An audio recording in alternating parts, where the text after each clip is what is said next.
You're listening to the We Are Libertarians podcast network. Find all of our shows at wearelibertarians.com. Welcome to We Are Libertarians. I'm your host, Chris Spangle. We bring you all of the irreverence modern politics deserves while putting people before political parties. We examine current events from a libertarian perspective with the goal of leaving you better informed. Please be sure to rate and review us on iTunes and join us on Patreon at wearelibertarians.com.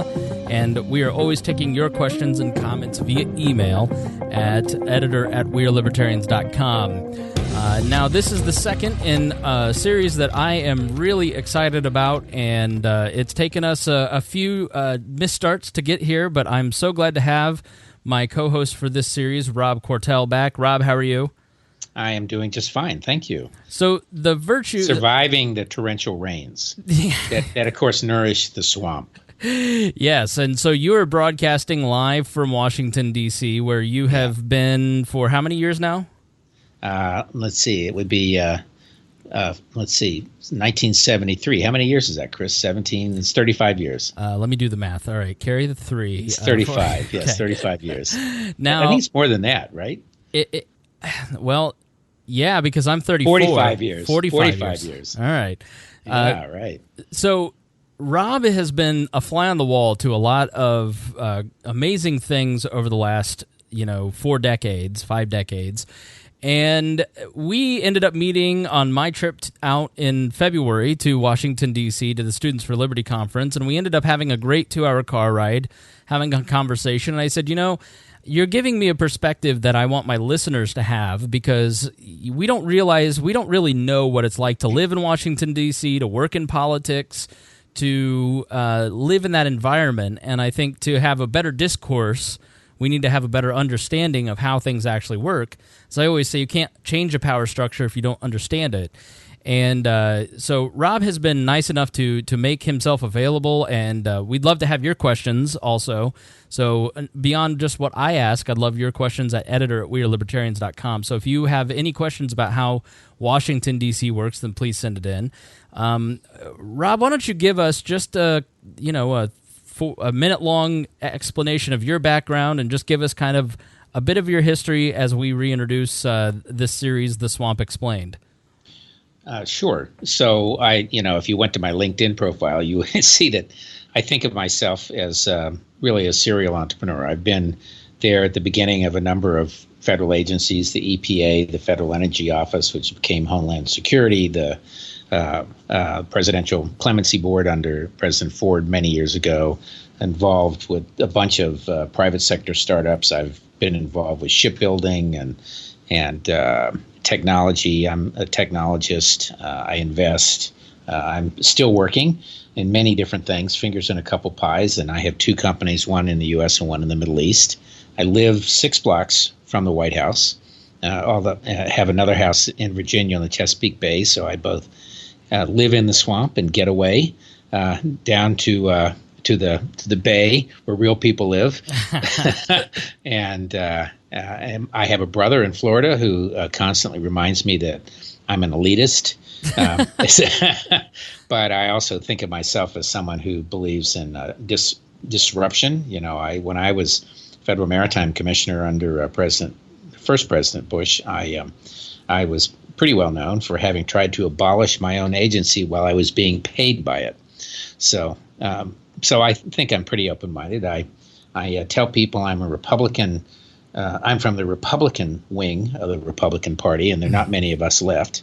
And traditional Burkean conservative, and I've been called an iconoclast. So that's me in a nutshell. I like that you're an independent thinker, and it shows that you're willing to come on a libertarian podcast and have these conversations, and I appreciate the time. Well, Chris, among Republicans, being called a libertarian is intended as a soft pejorative. Is it? But I'm happy to be called that periodically. See, here in Indiana, it is if you're in the Republican Party and somebody calls you a Republican, someone calls you a libertarian, that's That's a great honor. That means you're a true Republican. If you're a Libertarian here, it's maybe the further west you go, the less pejorative it becomes. Yeah. Well, the other side of that is they then also assign you that you're, quote, liberal on social issues, unquote, and conservative, quote, unquote, on economic issues. So. All right, so let's jump into the first topic, because I've been dying to ask you since our first episode about the Russia investigation and what you think of the Russia investigation.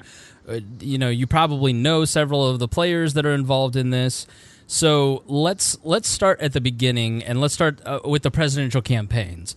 Right. So my guess, my mostly educated guess, is that most presidential campaigns do have some level of infiltration from other nations. They're trying to turn low-level staffers into informants. That the game of spycraft that we see through this whole Russia investigation is not necessarily unique to the Trump administration, but something that happens in all presidential campaigns. But with the Trump administration, they were a little more willing to engage because they were inexperienced, let's say. Yeah. What do you think of that theory, and do you think that there was collusion between the Trump administration and Russia? Well, I'm not a lawyer. B, I'm an observer. So first of all, I think my personal opinion is I do know some of the people. I mean, I've known. I first met Paul Manafort probably 45 years ago in the Ford campaign in 1976, and his partners Charlie Black and Roger Stone, and I have different opinions of each. Charlie Stone is a fabulous guy, a gentleman, and Charlie Black or Roger Stone? I'm sorry, Charlie Black. Yeah, okay. Charlie Black. Yeah, sorry. Gentleman. He's a Charlie Black. Yes. Gentleman is not usually assigned to Roger, which is very different people. And I'm not going to say anything pejorative about anyone else, but Charlie's a true gentleman, a great guy. Anyway, but so that was the first, I met them. I would say, I don't know. I think it's going to be hard to prove collusion. I think people who think there is collusion are wishful thinkers, to be perfectly honest. The reality is that foreign governments want to know the people in major campaigns. And when I was in the Ford campaign and the Bush campaign and all these others, people from various governments will contact you and they want to meet with you and understand, quote, what your positions are, unquote. And so I don't think it's unusual that the Russians would have done it now. And of course, but how people handle that is different. A Hillary Clinton or a Ford or me, when I was issue director for the Ford camp or anything, we would have made the senior leadership aware, and we would have sat them down with several people, and if at all, and there would be a process for handling them, and because they really, I think everybody's sort of aware. I suspect, and I actually believe that the problem with the Trump campaign is, first of all, none of them thought they were going to win, including Paul Manafort when he signed on. Number two, they were naivettes. I mean, partly they won, partly because they were willing to go outside the standard process. And I have read that Jared, for example, sat down and worked the numbers personally for the advertising and the markets and all those kinds of things. And he's a smart guy, and I can imagine he did that.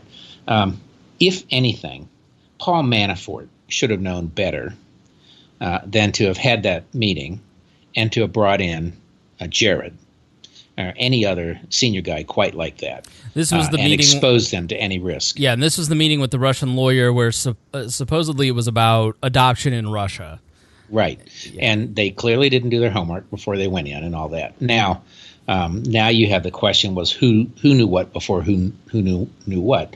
Well, there are people, I think, who think of Mueller as a guy who's looking for scalps. Again, he is an incredibly well-respected guy. He's a Boy Scout, with the term. I mean, I was a Boy Scout. I always think I'm a Boy Scout, but boy, he's a super Boy Scout. And, I think that's Eagle Scout. Yeah, Scout. Yeah, the Scouts now, right? And he has an incredible reputation he is, Giuliani and all these. Everybody used to work for him. Chris Christie used to work for him, and so I doubt, and I don't think anybody who knows him would believe that he's on a mission to put somebody in jail.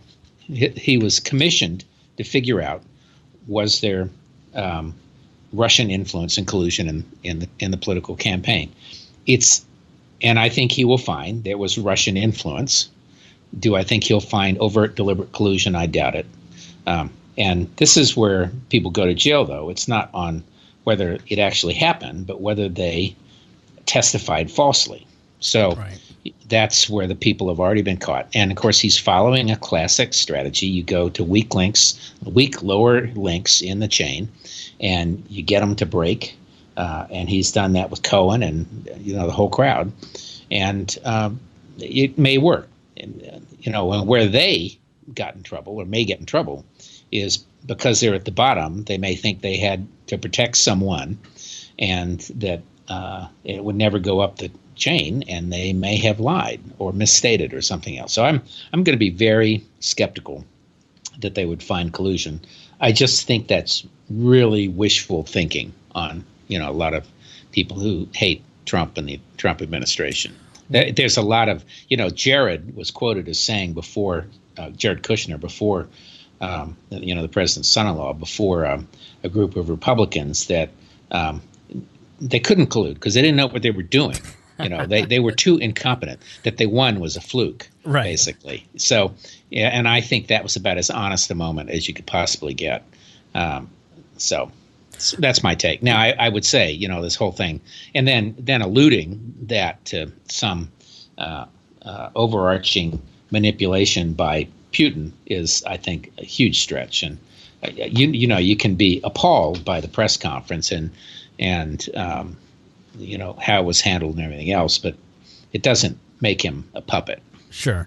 Yeah, and I think it was just classic Trump. There is a weird thing where he feels like if he says anything bad about Putin or the investigation, then somehow that delegitimizes him as president. Completely. Totally. But by not doing that, he actually makes everything worse. But I also, and this is my next question, think that no matter what Trump does, he's not going to get a break. Like the media, I think, has gotten to the point. You asked me beforehand, how are things out in Indiana? How are things out in the middle of the country? And people are just obsessed with Trump because the media is obsessed with Trump. And it doesn't, like, the fact that him asking for a Coke, please, was a news story on CNN just shows you that they're just so in tune with every little step that the guy makes, good or bad, and then even twisting asking for a Coke into a negative. That's sort of what people in the middle of the country are talking about. It's like, what is wrong with the media? And I think, and he's managed to troll the media to build a new media over top of the existing one. So, I would suggest that 98% of the people who voted for him in the end, and the true believers, had never heard of Twitter, right? Until MSN or CNN or MSNBC or ABC or somebody else said, "Did you see what Trump tweeted today?" And everybody's running around and saying, "What the hell is Twitter? What is a tweet?" And then all of a sudden, now they're followers. So he has managed to create, with the help of the media, some here in my swamp and some in the New York swamp, a whole new way of communicating with people. And Obama never got a break from my side of the aisle in his entire 8 years, and by the conservative media. And Trump's not going to get it from the liberal, even the middle of the road media, frankly. And that makes it hard to be detached and a little dispassionate about some of this stuff. I don't know that it's a conscious choice, but I was thinking about, someone made the comment to me the other day. Could you imagine the era of Bush with Twitter and social media and memes and GIFs? Because Bush made so many more gaffes in terms of language than Trump ever did, and Bush never got a break either. And so I wonder if there was some sort of conscious or unconscious choice with any future Republican president that don't let up, ever. Don't give in. because if you just keep the pressure on, you can drive down their likability numbers. And the problem is then Republicans just start running on the fake news media, and that's really a big part of why Trump got elected. But it is dangerous because people just get disconnected from what actually is the truth, and now there's two versions of the truth. Yeah. Well, and of course that raises this whole issue of who should be the arbiter of what's true. Is do you want Facebook deciding that this is true or false, or we don't like or do like, or we don't like Nazis, or they can't say that what they want. Do you want Facebook to be the guys doing that? Personally, I don't. You're a libertarian. I doubt you do either. Mm-hmm. And you have to believe in a free press, and you don't like everything you read, true or false. But this issue of truth, George W. Bush. And sort of like Jerry Ford. Jerry Ford was actually probably the single most athletic president in the last century that we've had. But the main image the media had of him was stumbling down the Air Force One steps onto the tarmac. And, he was he was a very graceful dancer. Of course, Betty Ford was a professional dancer. So people will make something to fit their. That's its own kind of meme. Jerry Ford, stumbling down was a meme. Had it existed in that time. W had neither one of these guys had any. They were not egoists. They had no public ego issue. They would periodically get grumpy. I'm sure to their aides and everything else. But the reality is, W would joke about it. He'd talk about.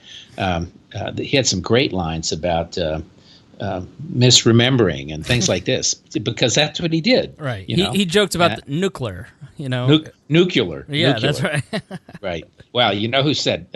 Whenever I hear that, it always brings me back to Jimmy Carter, who used to advertise that he was a nuclear engineer, and of course it's nuclear. But if you look at how the word is spelled, nuclear, right, not nuclear. And a lot of people say nuclear, but I don't necessarily expect a nuclear engineer to say it. Yeah. So I accidentally did something wrong on the Skype. I'm sorry.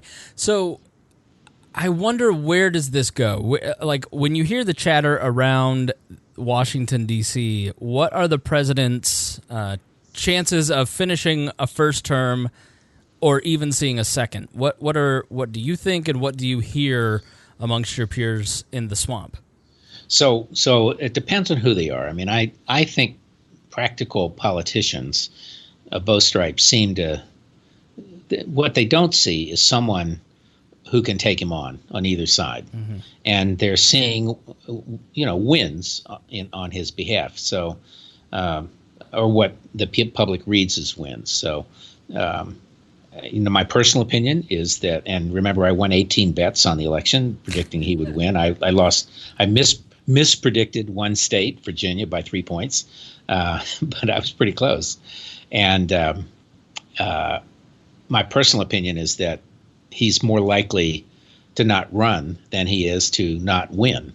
So I think that he might in the next year and a half decide he's made America great again, and doesn't have as much money as he'd like, and he wants to go off and rebuild his brand. And so, to me, that's really the only thing that would keep him from doing it. But otherwise, I don't see anybody on either side. I will say one interesting and funny kind of thing that I heard last week was that, or may have read in one of the local things here, is that the hope is that Mueller is going to find that there was collusion, and that not only that, but that the results of the election were tainted by the Russians, that they changed just enough votes in a handful of states like Minnesota to have given the election to Trump when it should have gone to Hillary. So he's an illegitimate president, and Pence is an illegitimate vice president. And when the new Congress comes back, the Democrats are going to win it, which I also don't believe is going to happen. And they will elect Hillary Clinton to be Speaker of the House. And most people don't realize you don't have to be a congressman to be elected Speaker. That can be the 436th member of the Congress, which actually I don't know why people don't do that periodically. But and then Trump and Pence will be bumped out because the election was illegitimate, and Hillary, third in line, will become president. So that's the kind of story we get here in the swamp. Wishful thinking in 10x. You see that in the left blogosphere too, and Yeah. I'm seeing so many different strains of thinking and conspiratorial thinking in the left right now, and it reminds me so much of 2 years into Barack Obama's presidency and going to Tea Party meetings and talking to people on the right and the birther stuff, because people may not remember that like there were the seeds of the Tea Party in 2008 with his election and the Jeremiah Wright stuff, but the Tea Party didn't really kick off until about 2010, and the whole resistance movement, to me, right-wingers people on the right get so bent out of shape about the left right now and how they're acting, and it's like, guys, we were all kind of doing that back in 2010. Oh, there's no question. And I mean, this stuff's been going on in one form or another. It just gets worse periodically. Actually, speaking of the Tea Party, I'm one of these people who sort of hopes that Jim Jordan does get elected speaker, for the simple reason that he needs to see what it's like to try to lead. Yeah. And again, that kind of reminds me of the Carter administration, which was a bunch of people who had never been in government. And there was a whole left side of the aisle, Joan Claybrook and people like that, for example, on safety, who were viewed as radical in those days. And they went into the administration, into positions of power. And I think it was a huge eye opener. Nothing is as easy as we all like to think it is. And I think Trump has found that out, just like everyone else. The difference is that he has found a way to go over the top of the media and the Congress and business to get his message out to enough people to get him where he wants to go. Even if he doesn't consciously know it, I think he knows that he can't win in the traditional way in terms of he can't govern, and he knows that. And so the only way to maintain his power is to stoke the base. Right. Yeah. I agree, and as I say, I think it's going to be sufficient to keep the Congress in Republican hands, by a couple votes probably. So you think that they're going to win the House and the Senate again? Yes, I do. Yeah, even with some of the resurgence of the blue wave. Well, right now the wave is at about, the gap is about 7.5% between Republican and Democrat, and that is at the cusp of a wave. I heard Charlie Cook at the Economic Club of Washington, one of those other Washington swamp type institutions, and he said that there were a couple ways to think about it. There could be a wave, but there was also a seawall on the Republican side that redistricting had really compacted and set up enough districts that would be impossible to flip. The gap in that seawall is that we have so many, 29 or 30 now, Republicans retiring, which is a big chunk, and so many of the people on the purple states, like Barbara Comstock across the river here, who's really a fabulous congresswoman, and she does a great job, but she's a massive target. But so you have the seawall on the one hand, and then you have this wave on the other, and it may just wash up and slosh back down.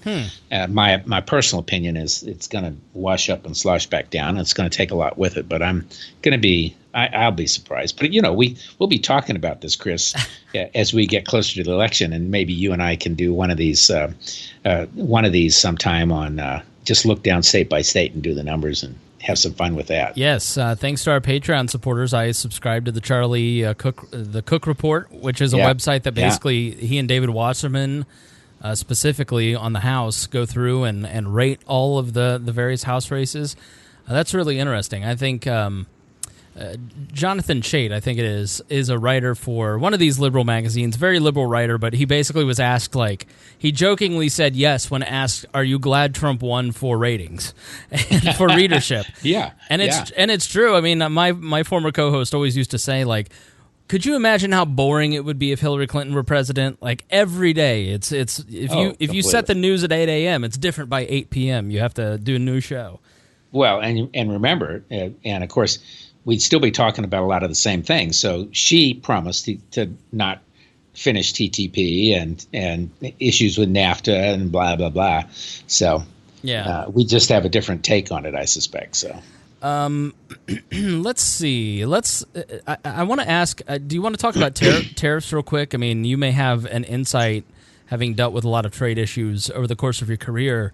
What is your opinion of his tariff strategy? I get the sense that he's putting these in place to try and be a deal maker, but he certainly believes in protectionism, and that's part of why he won. I mean, what's your view of the tariffs that he's placing on?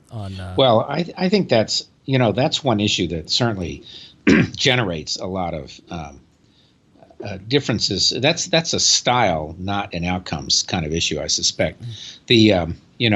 Hardly, I don't know anyone who doesn't think the Chinese are IP thieves and are erecting all sorts of soft trade barriers. Who and, aren't. Right. You accidentally said are. So let me say that aren't thieves. Aren't. Yeah. Oh, yeah, that's right. I meant to say are. Right. They are. Yeah. You had to I meant to say wouldn't be. Wouldn't. Yes. Who said there was somebody, I can't remember, I'll think of it in a minute, who just did a great comedy thing on that the other day. But in any case,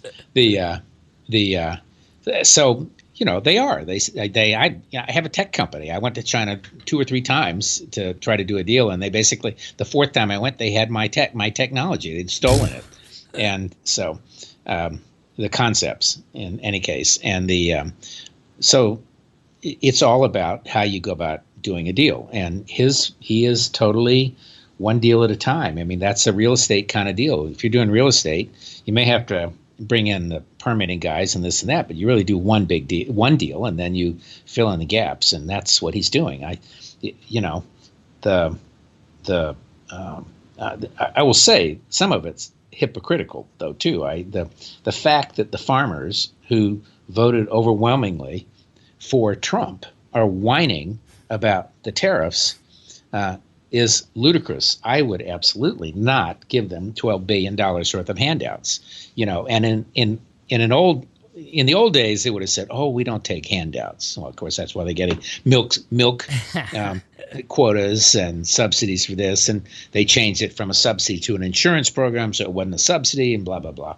But the swamp, by the way, goes all the way out into the hinterland. So, oh yes. No, being from an agriculture state, trust me, we know. Yeah, there you go. And then you have the car manufacturers who don't want any tariffs whatsoever, and on cars because their prices are going way up because of steel. I think I read, prices might rise on the basic steel by as much as 20%.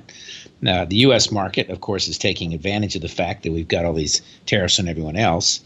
I think I read that there will be something like 600,000 job losses to save about 30,000 jobs in steel. So it's crazy, but that has been the problem for previous presidents and trade guys, and we talk about trade issues forever. So I, like a lot of people I know, am you're between a rock and a hard place. You don't like the way they do it, but what has been done doesn't work, or hasn't worked sufficiently, or it's taken way too long. Right.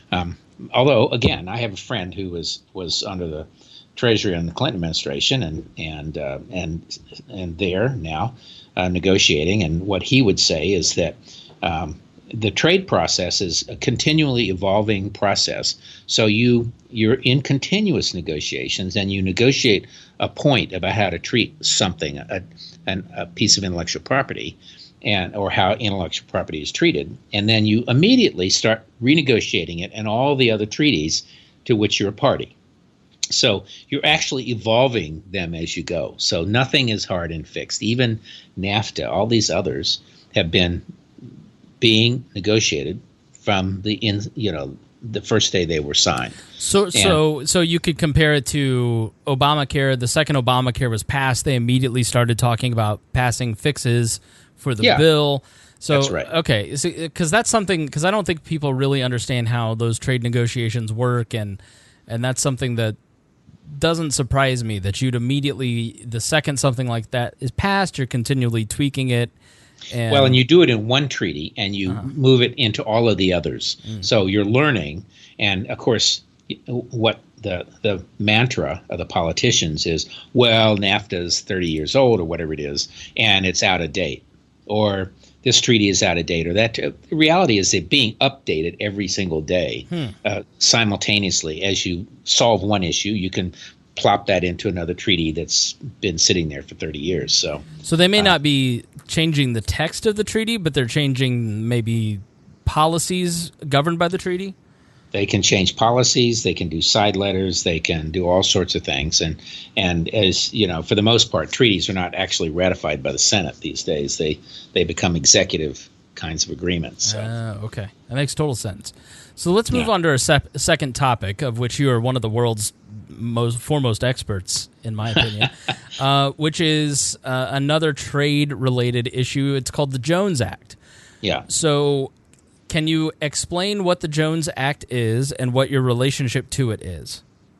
So let me make a categorical statement. You cannot find, and I think there's a book about the swamp, literally, that was written 10 or 15 years ago by someone from Cato, if I recall.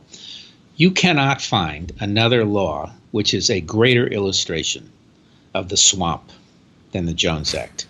And what the Jones Act is it was passed, it was a couple of words inserted in the maritime law that was passed in 1920 or so, 1920, 1927, so on, after World War I, where we had no fleet, and the fact that we had no major commercial fleet became an impediment in the war.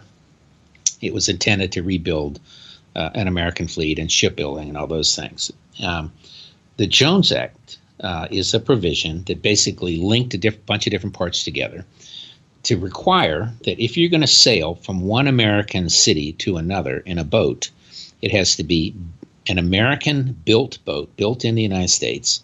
It has to be only American sailors. That makes it American flag. Those are part of the provisions, requirements for American flag. And it can only be owned by Americans. So the people who support that are the guys who own the ships. And they claim that it was passed for the purposes of national security, which I'll go back to in a minute, to help keep these massive, fabulous shipyards in busy business between wars, commercial shipyards, to create a big, massive fleet so you can have a bunch of sailors who during war can jump on these commercial boats and sail them back and forth with supplies, and that it's good for America too. So the reality is it has never been any of those things, and nor was it passed in order to support shipping. It was actually passed to support railroads, ironically. The Michener, who wrote Chesapeake and Hawaii and all these things, Alaska, in his book Alaska, wrote about this, that basically Senator Jones, Wesley Jones from Washington State, received complaints that Chinese and Canadian ships were taking traffic from the railroads going to Alaska.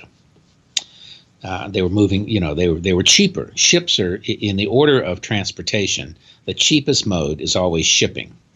And then railroads and trucks, depending on the market, may flip in there. And then planes, of course, are the most expensive. So he inserted the words that pulled everything together into this linked requirement of built, bought, manned, owned, operated ships. And, just to put this in context, in the 1950s, we had I think it was 60-some thousand mariners, and today we're down to a handful of thousands because we have almost no Jones Act ships. And the people who support it own shipping companies that ship to Alaska, to Hawaii, to Guam, and to Puerto Rico. which is why all of a sudden you've heard about it. So after the hurricane, they asked to be relieved of the Jones Act requirements so that they could get supplies more quickly to Puerto Rico. The assertion was that the Jones Act was making it hard to get supplies, and they needed to have foreign ships doing it.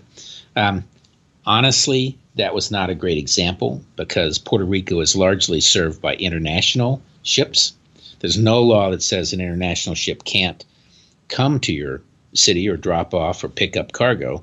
They just can't carry it or pick it up from another American city. So let me ask a clarification. So if you are a ship, are you registered via international law or United States law, or is there a distinction between the two? So when you say there aren't a lot of Jones ships left, that and based on international ships going into Puerto Rico, I hear that maybe you're registering and operating under different sets of rules if you're a ship. You're not really. No, Okay. You're not operating different rules.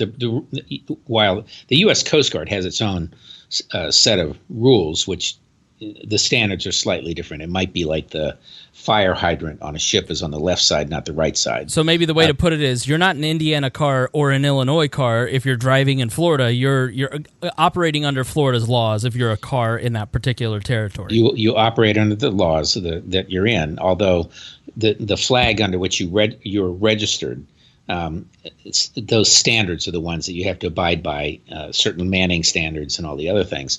There are international standards which everybody has to abide by if they're going to be an international shipping. This is a highly complicated law. It creates a massive emotions. When I was maritime commissioner, I said we should get rid of it. And the debate going on right now is you have a handful of congressmen and senators who are, quote, expert, but who are largely people who are paid off via campaign contributions from the shipbuilding or the maritime unions or one of those to preserve this law. And, the unions believe that it has saved their jobs. And they believe this in the face of all the evidence that says it's exactly the opposite. And here's why. Building a ship in the United States, a large ship that can go into deep water and is self-propelled, meaning it has an engine on it, we cost 3 to 5 times much as any other place on the planet. And part of that is because it's not because American labor is not good. I will say part of it is that I think our management doesn't manage as well as it might. But the main reason is we don't build enough to get the expertise. So, somebody out, in the Midwest in an auto factory, they get better every day. Every car they do, that person and that company get better.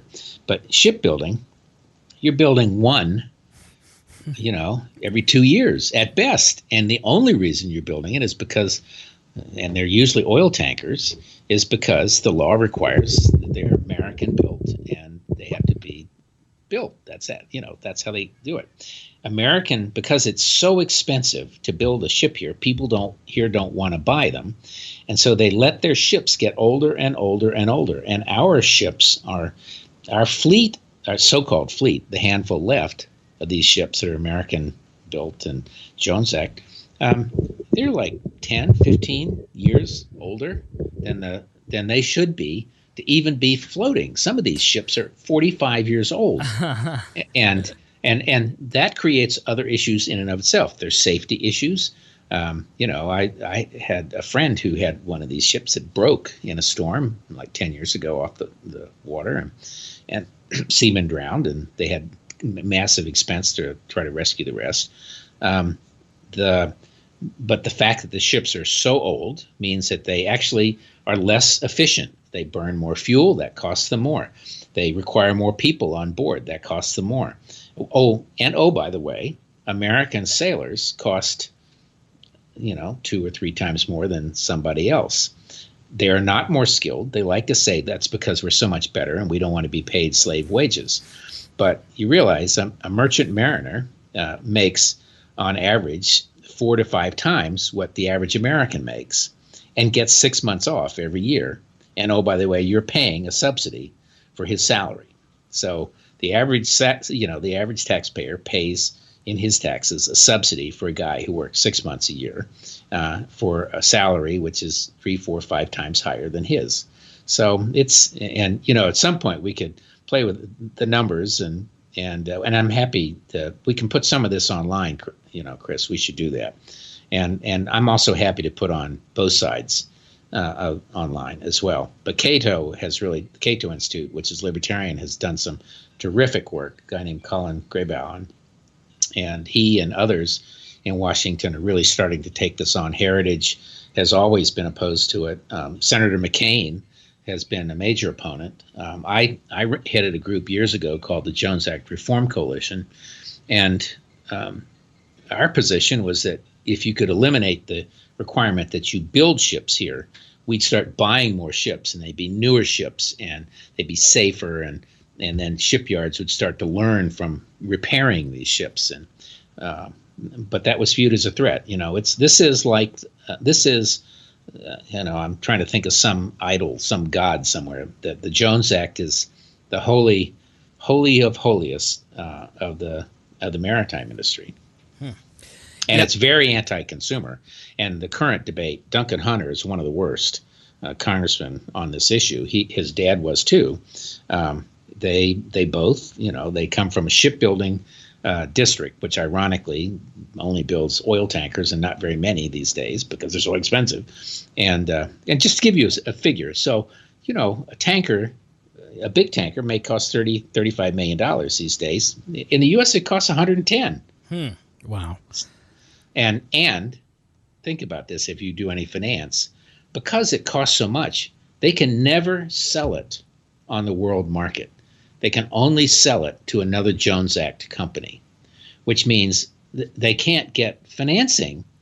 They have to get financing that's specialized that allows them to hang onto an asset that depreciates over the same period as an international one, and costs them too much to finance. So it's a terrible mess. And the net effect is exactly what the law was designed to do. It basically makes domestic shipping, so much more expensive than it should be, that railroads and trucks can steal the cargo and put them on the road and on land more cheaply. And years ago, in the late 90s, I headed a group that came to me. They came to me to recruit me to do this, of farmers from North Carolina, hog farmers, and grain producers in the Midwest, and salt producers in the Great Lakes, and mining and timber from the Pacific Northwest, because they could no longer ship. The hog farmers couldn't get grain on ships from the central part of the country through the lakes or anything like that in sufficient supply. They couldn't sell their soybeans to other parts of the country because they didn't have the ships to put them in.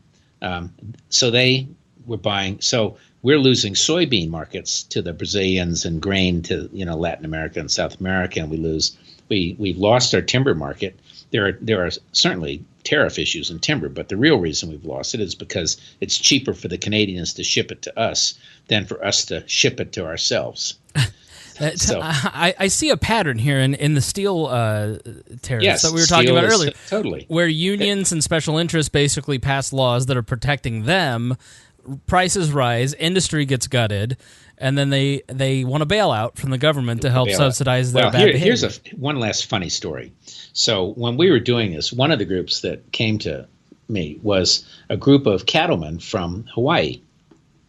And most people don't know it, but they raise beef cattle in Hawaii, and they're actually trying to brand it, and I think they've done that.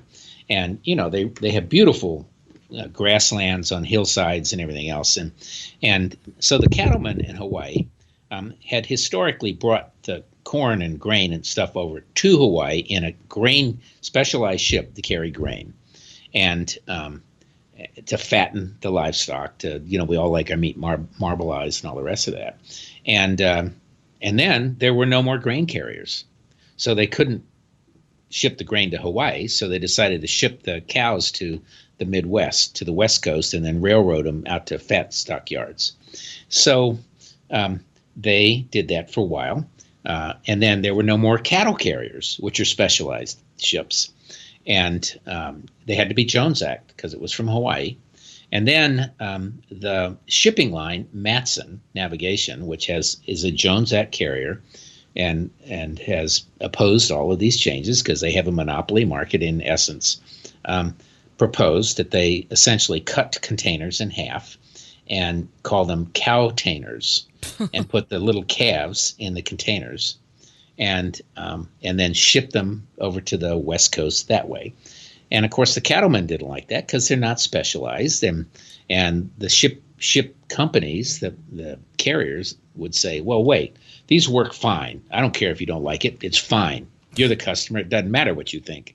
So they actually, the farmers, the cattlemen, actually started shipping calves in empty backhauls of airplanes. So they were flying cows, and I mean it's real, and we can post one of those stories for you too. Yeah, that is spectacular. I had no idea. You know, you've mentioned, hey, let's talk about the Jones Act a couple times, and now I'm like, man, I'm glad we did, because this is just like a classic story of, you know, nearly 100 years of just nonsense from the government. I mean, well, we had this interesting thing this week.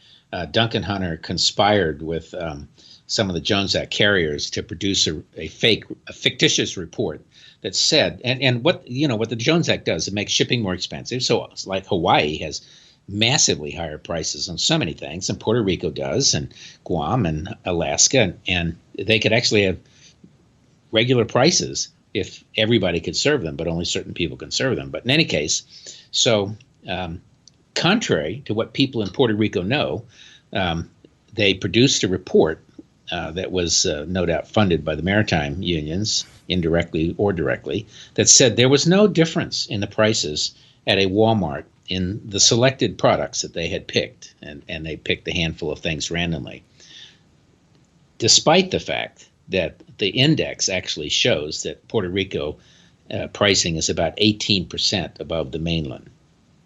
And that can all be traced to the Jones Act. So if you take a market basket, it's going to be 18% higher. So they made this fake report, and then Hunter's office released or alluded to the report a day or two before it was even released. So they knew the results of this fake report before it was released. And then yesterday, or Wednesday, I guess, they held a hearing, quote, hearing, to hear the results. And of course, no opponents were allowed, and probably no media that didn't approve of it. And, you know, we may want to put that online too. So lots of things. Why don't representatives from Hawaii, and I mean, obviously we know why representatives from Puerto Rico and Guam don't get a say, but like Hawaii specifically does have representation. Why don't they just scream and kick until this thing gets repealed? Well, you know, Dan Inouye was the senator from Hawaii for many years, and he, well, it's funny. So when I was really active in this stuff years ago, and I'm sort of being drawn into it now, I had this conversation with Trent Lott, who had retired or was retiring as majority leader, and he laughingly said to me, he said, "Well, Rob, the Jones Act's not going." First of all, he said, "You've made more money for more lawyers in this town than anybody I know talking about this issue," because, of course, they spent a lot of money on lawyers to fight it and combat it. They kind of outspent our group 10-1 or more. And then and he said, "The Jones Act's not going away till I'm gone." And who was the Democratic senator? The other one, I can see his face. But anyway, the Democratic senator's gone, and Dan Inouye is gone. And the senator from Alaska then, who died in an airplane crash later. Ted Stevens? Yeah, Stevens. Yeah, Stevens. And he said, until the four of us are gone, it's not going to go away. Well, they're all gone. And John Breaux. So Breaux and Trent Lott are the only two left. And they're not in the Congress or the Senate anymore. So who knows? And there are a lot of people who are taking a second look at this. My prediction is that Trump will look at this and his supporters, and they'll say, "What's wrong? with requiring American ships and American steel. Yeah, absolutely. Make America great again and rebuild shipbuilding with one ship a year. That ain't going to happen. All right, so let's move on. We're chunking this into segments instead of kind of going through. In the first episode, we were going through Rob's history. I want to segment it out a little bit so we can cover some current stuff, but also, still kind of pick his brain from the 40, 45 years, 35, we'll do the math later, that he's been in Washington, D.C. So I want to ask you to tell a story every week. It can be current or it can be from your past that is just really interesting, a fly-on-the-wall type moment from your time in the swamp. So what do you have this week? Well, I actually haven't thought too far ahead on this, but, I think that one of the things that, Washington, D.C. is the number one destination for millennials now. And there are a couple of reasons for that, I think. First of all, it is a very sophisticated, worldly city, but it's not like New York. I mean, it's small enough that you can have neighborhoods, that you can know people in it, and you can see them every day, and you can walk your dogs. I've got a Whole Foods across the street from me, which is bigger than any probably in the entire New York State, and certainly bigger than anything in New York City. I've actually spent a week or a weekend at a conference, and I stayed at a hotel just around the corner from you. And I had the best time. Some of the restaurants that I went to were amazing. Like, the stores were all great. Like, it's such a... And I was walking around going, I could really enjoy living here. It'd be great. I mean, it is. It's a very fantastic... Washington, D.C. is a great city. Well, and, the reality is people do have opinions, but they're highly educated, and and I think... So it's tending young, it's millennial, it's diverse, it's one of the most diverse cities on the planet. You walk down the street and you'll hear 10 different languages as you walk by, physically, racially, ethnically, very diverse. So you can find just about anything you want. And I happen to, my wife and I downsized about 5 years ago from a very, very large house to a condo that's maybe 2,800 square feet, which is still big by most standards. I think it's probably bigger than an average house, but it felt a lot smaller when we moved in.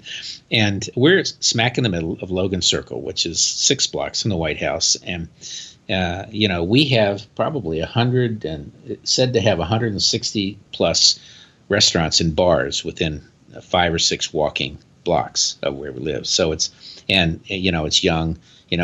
I am 68, but I feel like I'm much younger because everybody I associate with is under 30. But anyway, so as a city, it's a great place to live. For young people, it's also a really good place to get a job. You can get so much you can be given so much more authority, and maybe not authority so much, but you can get a lot of responsibility at a very young age. I mean, when I was, we talked about the EPA, Environmental Protection Agency, last time. When I was there, I was 23, right out of college. I had a great education, and I was given a huge responsibility to write regulations governing the timber industry. And I hardly knew anything about the timber industry.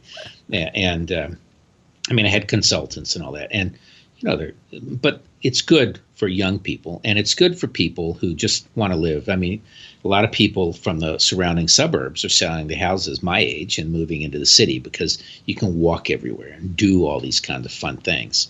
The Chesapeake Bay and beaches are 2 hours away, and the mountains are 2 hours in the other direction, and they're vineyards. And so it's fun. They're farms. People have farms here.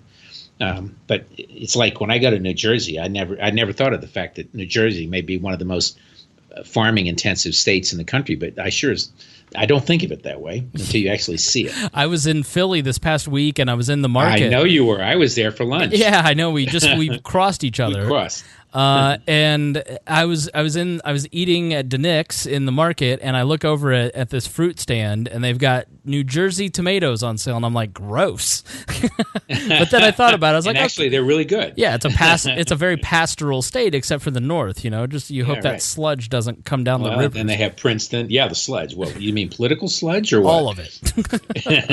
But anyway, so in terms of events, so I just there are a lot of different things. I mean, I was here. Careful with the mic wrestling there. Yeah, sorry about that. I was across. I remember standing across from the White House the day Nixon resigned. I was in Lafayette Park, and he went to the executive office building and across from the White House, and people. One of the indelible images is of people hanging on the White House gates like vultures. It really was like vultures, and he walked across, and you could see him, and so things like that happen here all the time. And from my condo window, I'm on the 7th floor, I see the big White House helicopters fly by and things like that. But one of the most fun things that I remember from my early years here was I was here during the bicentennial in 1976, and I was working for the Ford campaign, and we all received invitations to be on the lawn of the White House during that celebration and the fireworks. And it was probably one of the most spectacular firework displays ever. They, of course, went all out, and they put fireworks on these huge barges on the Potomac.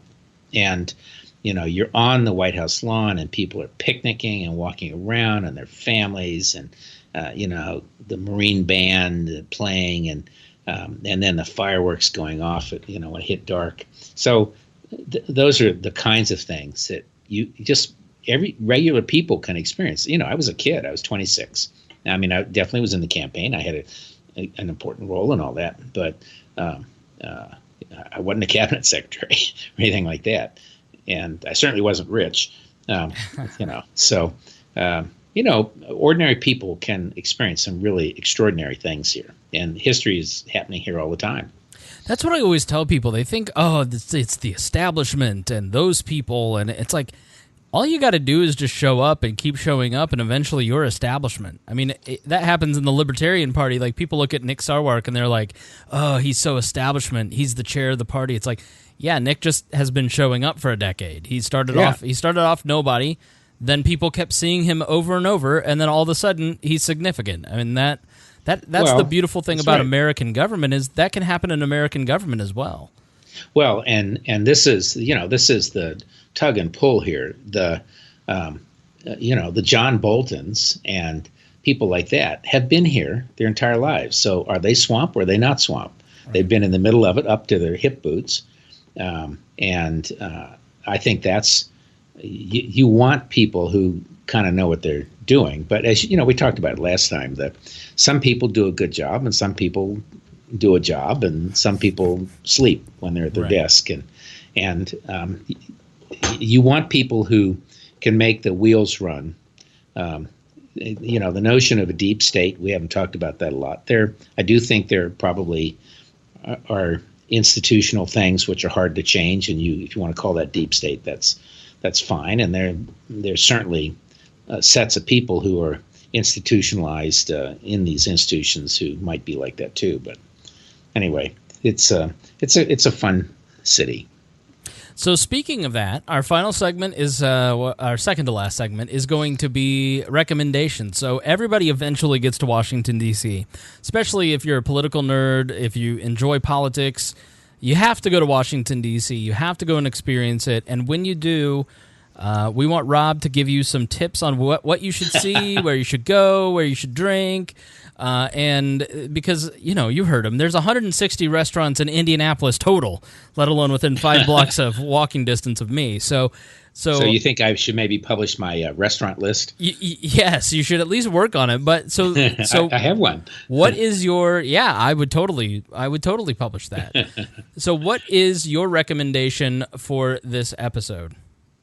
Well, okay, so I think I'm going to start with an area, not a specific restaurant. It's a funny thing where I'm living now in Washington. I would never have come over here 10 years ago. I would have been afraid to walk here, afraid I'd get mugged. It was burned out for years. Some people who are listening may remember the race riots in Washington in the 60s. Probably not many who are listening do, but I was certainly in my 20s then. And I was not in my 20s, I was in my teens. But so this area, until about 10, 12 years ago, there were parts that were pretty seedy. But today, 14th Street, and I'm at the intersection of 15th Street and P. 14th Street is really a destination for food. And it's funny. I have a lot of friends in McLean, Virginia, which is a suburb over the Key Bridge and out in Virginia, and in Georgetown, who when I said we were moving here, thought I was crazy and I'd have to have a cop at my door every day. And when they come into town, often they'll go to certain restaurants that they read about and think that they're so cool. And I will say this is probably the most hip neighborhood in town. It is, but it's as safe as you could be around here. 14th Street, if you're a tourist, you'll read about U Street. U Street and 14th Street intersect. Washington is a perfect grid except for diagonals, and it goes down to from U Street through, backwards through to T and R and S and O and blah blah blah down to Thomas Circle, which is at about Massachusetts Avenue and N thereabouts. In that, if you're a tourist, you want to just start walking up one side and come back down the other. There are galleries. There's food. It's highly diverse ethnic food. I have to admit, I'm having a hard time keeping up with the new restaurants. My wife and I were walking to another restaurant about 6 blocks away. Walked up 14th Street from the bottom the other day and realized there was not only a new Indian restaurant called Pappy, which is very cool, Pappe, and you might want to look that up. It does Northern Indian. But right next door, there's a new bar with a music venue. And I thought I knew every bar there was. So I'm actually going there tonight. So if you start walking up, walking up 14th Street, Pappy is great. There's a terrific little coffee shop called Slipstream. A friend of mine, Ryan Fleming, who's an entrepreneur, owns that and has opened a new one on the waterfront. And maybe another time we'll talk about the waterfront. You go past that to there's Ethiopian. I'm not a big fan of Ethiopian, but a lot of young people really like it. A lot of people I know who are international. Keep crossing all of us. Well, there's a great beer place called Birch and Barley with a great bar upstairs called Church Key. And we know what a church key is, right? Yeah, I don't. Flipper. You don't? No, I'm a teetotaler. Oh, well, that's the little metal thing you flip the top of the beer bottle off. Oh, okay. I didn't know that. Yeah, right. So that's a church key, and then you keep going up, and you hit a great pizza restaurant would be Eto, and then across the street is the one restaurant that everybody in McLean and Georgetown would know out here, which is Le Diplomat, which is a Steven Starr restaurant. Steven Starr has a very famous restaurant in New York City, and it's a fabulous bistro. It's a French bistro, noisy, and I've never, they're really very good at what they do, but it is a French bistro. Yeah. Then, you just keep walking up. I could name every restaurant walking up the street. My favorite bar I'm going to Monday is called The Left Door. And that would be up the street further on 14th and T. And you turn right, and there are 3 doors standing there. One of them is a laundry, Capital Valet, and then there are 2 doors. And it's the what, Chris? The Left Door, right? That makes sense. It's a speakeasy, and so anyway, so you might want to have your listeners say, "I'm going to D.C. and I want this or that," and I do have a list actually, and I give them stars or negatives or whatever. And my wife and I really like to eat. We go all around town. If you could see my stomach, you would believe that. See, I don't believe that because you are very trim and you do not look 68. If you like, you go to your LinkedIn and take a look at Rob's photo. Like, you don't look 68 even remotely, but you're living the dream. My dream is to never, like, I like to cook and I like to eat at home, but really I'd prefer to just go out every meal and go to a nice, cool, trendy restaurant. And it is interesting because we have the same thing going on here in Indianapolis right now. Yeah, where I read that. There's just a new trendy restaurant happening. They're opening every week here, and you could probably go 6 months and not go to the same restaurant. Because of the scene here, and I'm this sounds phenomenal. So yeah, if you're going to Washington D.C. and you want recommendations of, anything, where to stay, what to see, where to eat, where to drink. Well, I'm not sure I can tell you where to stay, but I can tell you what to eat and drink. By the way, my son is a chef in Australia. Okay, and I'm a really good cook, so I like to both eat and go out. Yes, it's central. Like I've been doing all this traveling. And I just travel to eat. I may never be able to eat a Philly cheesesteak again after the 4 that I had. But Washington is a great town just to go out and just, sit there. And I remember going in 2003 to CPAC. And going to, there's a famous restaurant. You were what, 12 years old? Or yeah, what? Exactly. I was in college. And so it was right off of the Capitol, and there's like a famous restaurant that everybody goes to. And I just remember being 22, maybe 21, and Is sitting that the Monocle? I think so. That sounds about right. And like you just see all of the famous politicians that you've read about for years in this restaurant. You're just like, wow. So I don't know. I've always been a political geek, and even though I'm a libertarian and I'm anti-power, I still just I've always enjoyed politics, and it's such a fun town to go and just kind of give context to what you read about every day. Well, and I'm going to do one little piece of editorial, which is,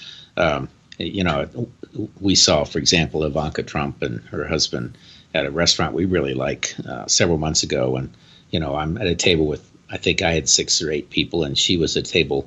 My Australian friend leans over and says, "Oh, I think that's all Ivanka behind you." And I got up and went to the bathroom just to see, and it was. And the nice thing about Washington historically is no matter whether you agree or disagree with somebody, you leave them alone. Right. And people totally left them alone. Yeah. I mean, she was like 8 inches behind my chair, and I would never have thought to say anything. So I will say I'm personally kind of appalled by this movement now, Maxine Waters and the rest, to harass these people.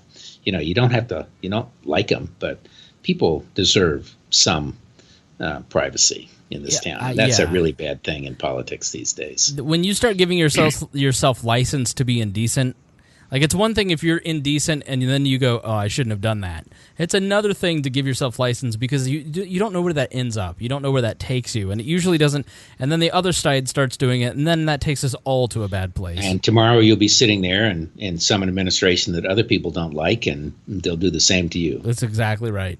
All right. Well, let's end it with any corrections or letters that we might have received. We have not received any letters, but we did have a correction from the first episode of The Swamp. There are a couple things that you'd like to correct that we want to make sure that we get this stuff accurate. This is something I may incorporate into the big show, the regular show, and every episode do one of these little corrections or letters. So please, if you hear anything wrong on We Are Libertarians, write in, editor@wearelibertarians.com. So, Rob, what mistakes have we made over the course of the last 2 episodes? Well, the one that comes to mind immediately is I referred to one of David Petraeus', General Petraeus' aides, as something like David McMullen, but it's actually David Kilcullen, and he is a brilliant guy who actually helped write the asymmetric warfare plans for the military, and was the guy who figured out how to deal with the Shia-Sunni divide in the war effort, and really helped turn everything around with Petraeus. And so I'm sorry about that, David. I would be surprised if he listened, but I hope he does. You never know. You never know. All right. Well, thanks so much. This has been, I thought this was really enjoyable, and I learned a ton on this episode. So thank you for the time. Yep. Thank you. All right. Thanks, Rob. And we'll see you on the 3rd episode of The Swamp soon. And we will be back in just a few days with another episode of We're Libertarians. And until then, we'll see you next time.